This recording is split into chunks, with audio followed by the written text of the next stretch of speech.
Welcome to Real Estate First Technology, where you'll get the inside scoop from top producing real estate professionals all around the country, best practices, techniques, and learn about what technology they're using to drive to ensure their success in this world we call real estate. Hey everyone, welcome. I'm Norman Kinsey, the host of Real Estate First Technology. We got our co-host, Mr. Dan Gandy. Welcome, Dan.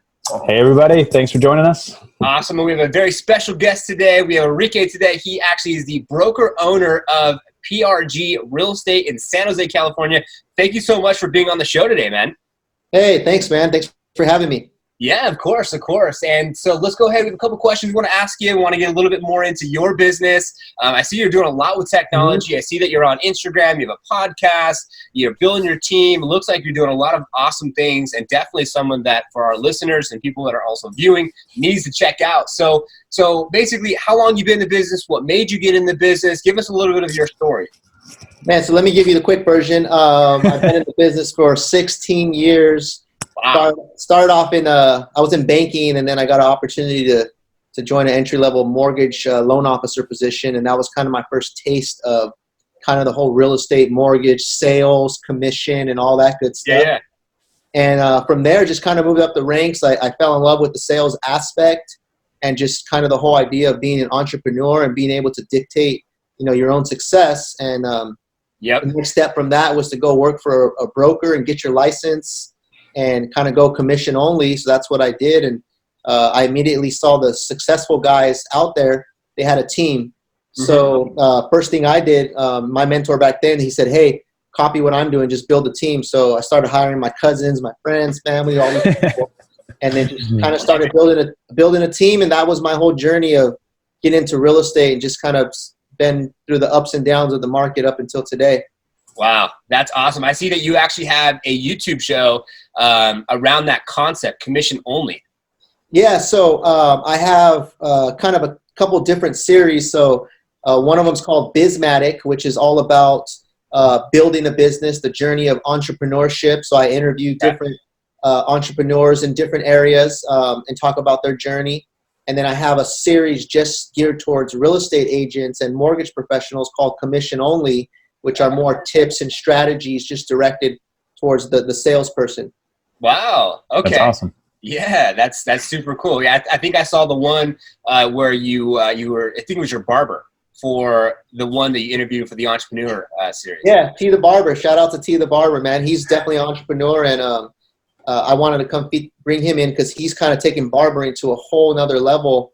And what the whole point of this is really just to also give back. Like, I've learned a lot of stuff throughout my career through trial, error, and failures and stuff like that. Yep. And it's a hard business to be in. And I wish I didn't have really anybody who showed me the ropes. I learned a lot of it on my own. And so I think it's kind of, I feel obligated to give back to kind of the up and coming people and kind of show them the ropes, Hey. We're on the same page. We believe the same thing. That's exactly what we're doing here with the Real Estate First Technology podcast. So that's awesome, man. Great minds think alike. Yeah, appreciate that, man. Yeah. No worries. Awesome. So from my angle, like, what's your annual production level, and what key technology do you use to really help you facilitate that production level? Yeah, great question. So we actually have 3 businesses. So I have our real estate brokerage, PRG Real Estate. That's kind of my main bread and butter that I run. And then my partner and I, we have a mortgage division as well. We're mortgage brokerage. And then we also invest in real estate and property. So we buy and fix and flip homes. So in our real estate business, PRG, with our team of probably about 4 agents, we did about 72 units last year. Wow. In 2019 for about 60 million in volume. And our mortgage business, we probably helped, maybe 50 or 60 clients with their loans and stuff like that. And then since 2010, we started buying and fixing and flipping homes. We've probably done about over 70 projects that we've invested in. So kind of all those 3 kind of makes up the business, but really the real estate is kind of really what we're trying to build, build our company and our team. Wow. Really cool. And then the second part of your question was the technology, right? So kind of where does technology come into play? I think some of like just the basic stuff, like just having the whole Gmail, Google Suite kind of running for all of my agents so that everything's centralized. You know, we can store all of our documents, our presentations in the back end. I can share that amongst my organization. That was something that was a really simple yet really effective key piece of technology. And then we can also brand our email. Instead of having just like a regular Gmail, it has our company email. Yeah. And I think for me, that just establishes credibility. Being that I am a smaller brokerage, it's like I don't want to look just like the mom and pop brokerage. I want to, you know, be legitimate, you know, on how we present ourselves. And then aside from that, you know, we use a CRM that allows us to do a ton of stuff, from send out email campaigns, text message campaigns. It allows us to route our online leads. We do advertising with, you know, different online lead sources. So I can set up routing rules on what day I want this person to get the leads, certain times, and all that stuff. So the CRM has definitely been, you know, really key piece to our business, just staying organized and keeping track of all of our leads. And then some of the other stuff on the back end, like with my podcast that I'm putting out, is just using, I use Squarespace to build my website. And they have a whole email campaign back end. So I've been using that to promote and push, you know, our message from the podcast and, you know, different events that we're throwing and stuff like that. So just using that as a kind of the email campaign source on the back end. Wow. That's awesome. It sounds like you really dialed it in. Definitely. Yeah, it's taken some time. I mean, to be honest, probably about 3, almost 4 years ago, I joined a coaching program that coaches high-level teams throughout the U.S. Because a lot of my stuff was just trial and error, just figuring out on my own. Yeah. And, you know, I said, hey, if I want to really build a world-class team that delivers service and produces at a high level, I need to get coaching from someone who's already done that. Yeah. You know, so the coach that I'm under has a team that is doing 300-400 deals a year. So it's like I can tap into that and really try to duplicate their systems and put my own twist and my own, you know, flavor to it. But just really knocking those out kind of one at a time, you know, a little by little, and just slowly seeing kind of the ball get rolling. And now it's really, really rolling at a fast pace. That's huge. That's really cool. And then in terms of customer acquisition, like what would you say is your favorite way to acquire new customers? That's a great question. I mean, looking at our metrics from last year, about 60% of our business comes from friends, family, past clients. So, you know, sphere of influence. And the way we stay in touch with them is we like to put on events. So we do 2 big events a year. We do a summer event called Day at the Park. I'm a musician. You know, that's another thing I do. So I love live music. So it's an event where we have live music. We have stuff for the kids. We have catering. And we had about 350 people at our last event this summer. Wow. It's really where we invite all of our past clients, our friends, our family, just anyone who's has supported us over the years. And we've been doing it for 4 years now. And people look forward to it every year. They're like, when's the event? When's the event? We raffle off TVs and do all kinds of stuff.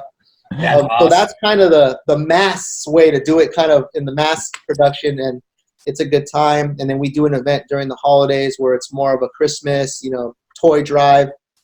We did one called Toys and Tequila, where it was a toy drive, but we gave out tequila samples. We rented out a bar. We had live music. So it was more for the adults, but it's something that people really remember. You know, just trying to create those unique experiences so that they always want to be part of it. And then what happens afterwards, you get the phone call, hey, you know, thanks for the event. Hey, I'm thinking about buying a house. Hey, my mom wants to sell. Hey, you know, it's like, so it's like we don't even have to ask them for the business. They come to us, you know. What's the one thing they say? People will always forget what you did, but they'll never forget how you made them feel. That's true. So, you know, I can only imagine, you know, the feelings, the emotions, and, you know, it's a fun time. That's really cool, man. That's awesome. Especially tequila and live music, man. You're going to feel great, right? Exactly. You can't forget that, man. That's freaking awesome. So that's cool. So now you've got to this point. So where do you see yourself in the next 5 years? Oh, that's funny you say that, man. You know, I'm really just trying to, I don't have, in my mind, I don't want to necessarily be like a brokerage with a ton of offices or anything like that. There's a lot of risk to that, in my opinion. Not a compass? Yeah, exactly. I'm the anti-compass. I really like kind of just recruiting agents, that are going to be with me for a while and just really build that family and that team knit environment and be able to provide a lot of value to the agent in terms of, leads and in terms of mentorship, accountability, admin support, all those things. Yeah. Because if you have, a good team going, you could do a lot of production. Unfortunately, some of these offices have thousands of agents and only top 10% or 20% are doing all the business. So I say we're going to keep growing, but grow at a good pace, a slow pace. And make sure we're profitable, Yeah. That's kind of my projection there. It's always good to be profitable. Yeah. I always admire the agents too that want to share their knowledge, right? In this business, there's 2 or 3 types of really agents. There's agents that want to keep everything secret and not share it with anyone. Then there's the agents that really want to, share it with people. They want to coach people. They want to help people because there's plenty of business to go around, right? Yeah. And that's admirable. I mean, that's good that you have that mindset. That'll help you with growth. What's funny is I did a post on Facebook the other day just talking about that part of my journey. Is in the beginning of my journey, I was young. I didn't have kids or anything at the time. It was all about just chasing the commission checks, man, and, closing the deal and seeing the checks come in. Yeah. But honestly, that got old really quick because at that time the market was hot and the deals were just coming in left and right. And after, I'm just partying all the time and spending money like crazy.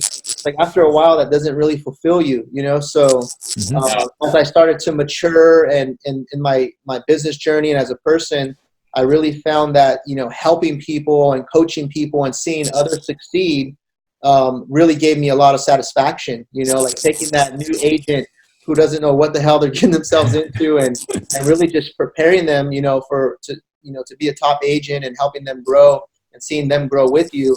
Like that's you can't replace that feeling, man. It's more than money at that point. Totally.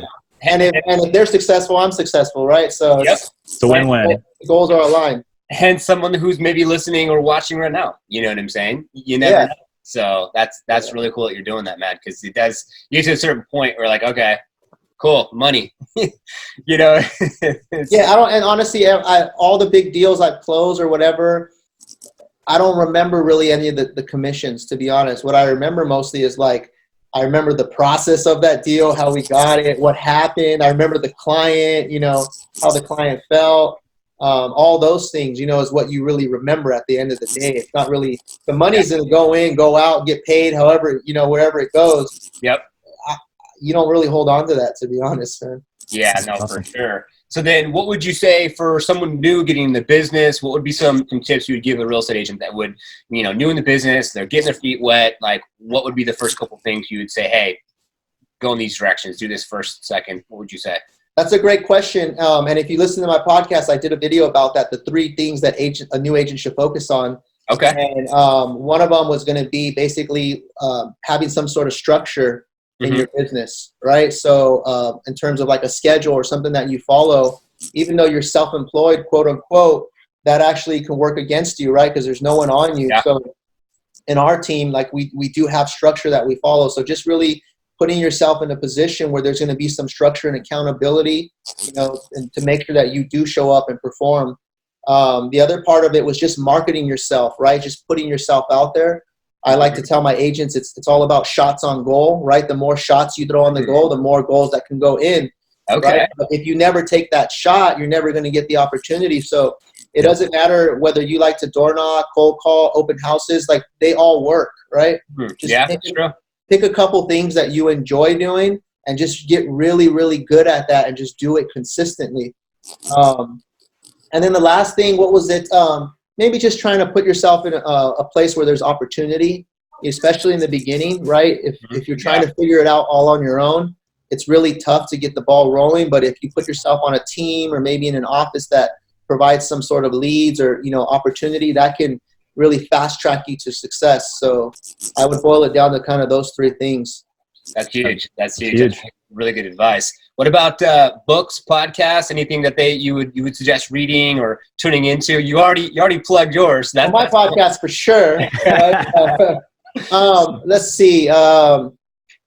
Honestly, I like to fill myself up with just good stuff in my mind. So any podcast that's gonna inspire you. So like one of them that I listen to all the time is Short Story Long. Okay. It's with the guy Drama from Young and Reckless or whatever, Yep. but he interviews, entrepreneurs, and he just really talks about their journey. And I think when you can hear someone's kind of struggles and their failures and how they overcame that, a lot of times you can relate to a lot of that stuff, and it kind of can pick you up out of your rut if you're stuck in a rut, right? So that's one that I really enjoy. I also just like to take myself away from business and sometimes not think about stuff. So like Joe Rogan is probably one of my favorite podcasts. Yeah, he's good. Because it's just entertaining, It's like if you're thinking about work 24/7, it can drag down on you. So I'm listening to Joe Rogan a lot while I'm working out in the morning, and it just kind of gets me like just not thinking about work, because I know I'm going to come into the office and have to face some battles. So those are probably two good ones that I enjoy. That's awesome. Well, we're coming close to the end of the show. When we end Real Estate First Technology, we like to let the floor be yours, man. Is there anything that you would like to say or plug or whatever the case may be? Go ahead. The floor is yours, man. Yeah, a couple things. So number one is I'm just really looking to hopefully inspire people, motivate people, and connect with people and just really share kind of what I've learned. So, we're looking for agents. We're looking to build our team. We're here in the Silicon Valley. So any maybe like-minded agents who want to grow and want to be part of something, dynamic where there's a lot of opportunity coming in. We get a lot of leads coming in. I honestly need more closers. So we're looking to hire, Awesome. right? So that's definitely one thing. I'm also looking to really utilize social media to connect with agents all across the U.S. so that we can create referral relationships. So if you're, a high-level agent or someone that delivers good service and good quality, definitely reach out to me. Let me know where you're from, what areas you service, because we get clients moving out of state and to different areas of the country all the time. So that's one thing that I'm really focusing on, just building that kind of network. And I would say those are kind of the two things that I'm really just focused on right now. Awesome. So what's the best way to get a hold of you? Maybe a phone number, email? Yeah, definitely. You can reach me on, social media. Follow me on Instagram, Facebook, at the Enrique Medellin. Just type in my name, Enrique Medellin. You'll see me out. You'll see me on there. Okay. You can check out my website, enriquemedellin.com. And that's also where I host all of my content on there, all the podcast stuff, all the interviews. So enriquemedellin.com, and then you'll be able to connect with me from there. Perfect. Awesome. Well, Enrique, thank you so much for being on the show. We really appreciate it. For all of our listeners out there and viewers as well, that's exactly our goal, is to inspire, enlighten, give them something, show them the tools, the resources that are out there that agents are using to have success from. So thank you so much for being our guest today. And until the next one, thank you for tuning in. Be sure to join our Facebook group and subscribe to our YouTube channel and share this podcast with someone that you think should see it. Until the next time. Absolutely. Thank you, guys. No worries. Bye-bye. Thank you for tuning in to today's episode. We hope you found value and took something you can apply to your business today. Be sure to join our community on Facebook, Real Estate vs. Technology, all spelled out. Also, subscribe to our YouTube channel. We would appreciate it. It's Real Estate Tech. And of course, if you or someone else you know would like to be a part of our show, just go ahead and send us an email. It's reversetechtalk@gmail.com, and we'll see you next week.